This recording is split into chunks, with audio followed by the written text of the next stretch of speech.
Every time I watch Bluey, two things happen. I have a lot of fun, and I always notice something new. For example, if you paid close attention to the 30-minute episode of Bluey, you'll remember our dear beloved and long-suffering Jeremiah, who takes a tremendous kick from Frisky while she's arguing with Radley on the phone. And despite this aggression towards the poor garden gnome, we can notice that even before this happened, he was already broken. Here's the detail. This is a direct reference to one of the episodes from the first season, where all the girls are also together in an episode called Backpackers. In it, we see poor Jeremiah falling to the ground, and one of his pieces simply flies off, proving that his ceramic hat definitely broke at that moment. So, Chili must have glued him back together later, but you could still see the cracks, even after the repair. I love when I notice these little details and references between Bluey episodes that I hadn't seen before. If you like this too, stay tuned to this video until the end to discover 14 things you hadn't noticed in Bluey. Since we mentioned him, The Sign is definitely my favorite episode of Bluey, partly because it's the longest one.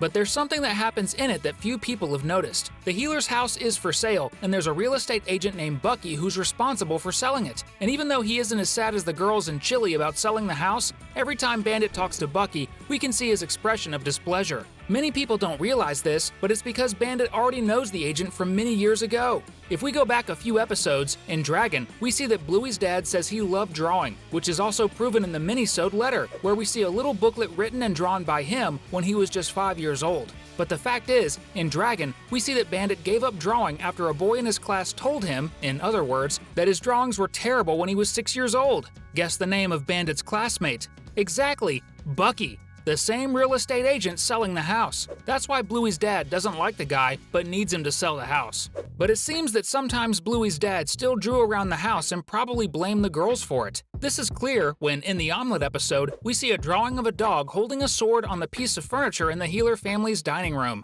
This drawing definitely resembles the barbarian version of Bandit that we get to know later in the Dragon episode, where he always had a sword sheathed on his back. So even after what Bucky said, it seems like Bluey's dad still liked drawing whenever he could. One of my favorite characters in the series, after the Healer family and Mackenzie, is definitely Rusty, because he's such a cool guy. But did you notice that the little red Kelpie and all his family members have different markings on their chests? For example, Rusty has a diamond shape. Meanwhile, Bluey's friend's older brother has a very different marking from Rusty's, which looks like a double V. On the other hand, the little younger sister of the future professional cricket player has a small circle, which fits very well as she is so cute. And finally, the mother of the three pups has a design that resembles a kind of lightning bolt, which matches her irritable personality. I know you love to play, so check out this awesome Sonic toy for you to have fun with.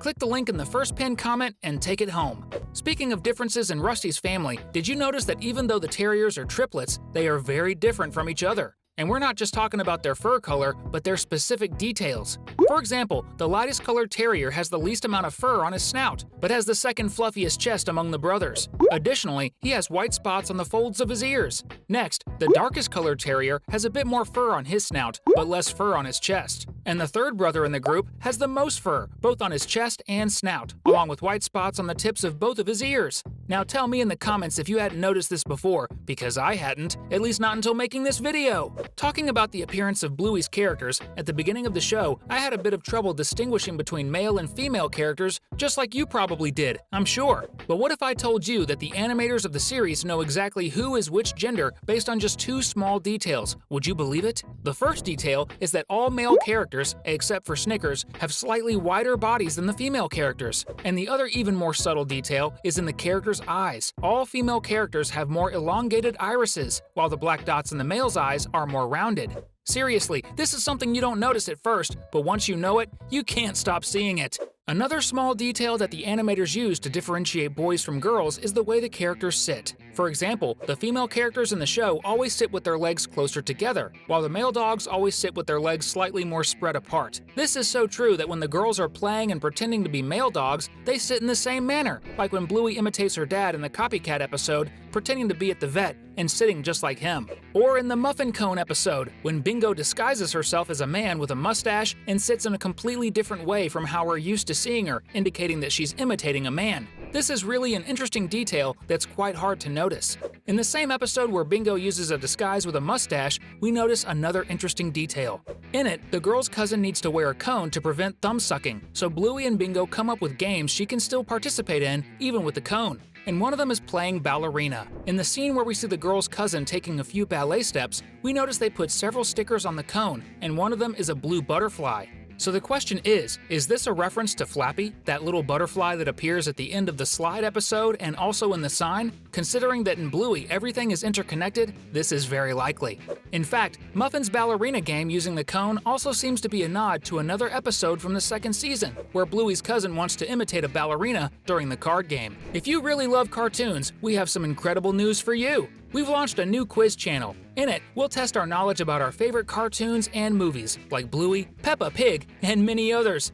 It will be a journey full of challenges, laughter, and lots of fun with Wavy. Don't waste any time! Subscribe now at the link in the description, or point your camera at the QR code on the screen and start playing. I'll see you there! We can see that the characters in Bluey really have well-defined personalities. For example, talking about Rusty again, we can see that the little red-furred doggy truly has a natural talent for being an athlete. This is evident when Jack and Mackenzie are talking in the space episode, and Rusty is in the background practicing various exercises, including 9 push-ups that get slower as he does them, just like in real life, and then some really cool karate moves. In that same episode, we notice another interesting detail. Among the 3 friends playing the game, the shortest one is Jack and the tallest is Mackenzie, with Rusty falling somewhere in between in terms of height. And at the end of the episode, when Rusty manages to rescue Mackenzie from the aliens, who are actually Bluey, Indy, and Chloe, Jack gives the black and white border collie a big hug for coming back safe and sound. The cool part is, if you pause at the right moment, you'll see that the Bluey animators took care to make this clear by showing that during the hug, Jack's feet don't touch the ground because Mackenzie is taller than him. I love these little details in Bluey, don't you? Do you remember the episode Bob Bilby, where Bingo brings home a little stuffed animal from school to document moments with her family? Many people, especially those who don't live in Australia like me, have no idea that this is an animal that really exists only in Australia, called a bilby. And the little animal is so beloved that in some parts of the country, instead of the Easter Bunny, there's the Easter Bilby. A few years ago, DreamWorks, Disney's biggest competitor, even started developing an animated film inspired by the little animal, but it ended up being shelved, as we mentioned in the video about movies canceled by DreamWorks. I don't know about you, but after watching the Bob Bilby episode, it made me wish DreamWorks would finish their movie about the little Australian rodent. One of the episodes in Bluey where the most random things happen at the same time is Bingo's birthday, where she tries to do a handstand. In it, we see Winton build a sort of skyscraper out of blocks that everyone thinks is really cool. However, if we go back a little earlier in the same episode, we'll see that he tried to do this several times, but Missy kept knocking the blocks down with a wind-up car. This made Winton really irritated, but he kept trying until he succeeded. And all of this was happening in the background without anyone noticing, which is really cool. It's always really fun and interesting to see the hidden and subtle details in Bluey. And because we want you to keep enjoying cool things with us, we've picked 2 videos for you to watch right now. They're appearing for you. Just pick the one you want to watch first. Oh, and don't forget to tell us in the comments if you liked the video. Thanks!